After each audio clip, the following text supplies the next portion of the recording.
ایک مرتبہ رابعہ بصریہ رحم اللہ تعالی، اللہ تبارک و تعالیٰ کی نیک بندی، وقت کی ولیاں ہیں، ایک خاص غلبہ حال ان پہ طاری ہوا، ایک ہاتھ میں آگ دوسرے ہاتھ میں پانی کا لوٹا لے کر باہر نکلی گلی میں اور کہا کہ ہٹ جاؤ پیچھے، آج میں اس جنت کو جلا دوں گی جس جنت کے لالچ کے اندر جو میرے مالک و محبوب کو یاد کرتے ہیں۔ آج اس آگ سے اس جنت کو جلا دوں گی جس کے لالچ میں میرے محبوب کو لوگ یاد کرتے ہیں،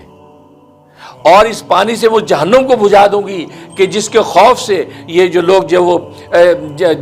میرے محبوب کو یاد کرتے ہیں، وہ کوئی ایسا نہیں ہے کہ جو میرے محبوب کو میرے محبوب کے لیے یاد کر لے، میرے محبوب کی محبت میں اس کو یاد کر لے، اس کی ذات کو فوکس کر کے عبادت کر لے۔ کوئی جنت کے لالچ میں ہے، کوئی جہنم کے خوف میں ہے، آج میں اس آگ سے جنت کو جلا دوں گی اور یہ پانی سے جہنم کو ٹھنڈا کر دوں گی۔ تو گویا کہ غلبہ حال کے اندر انہیں ایک سبق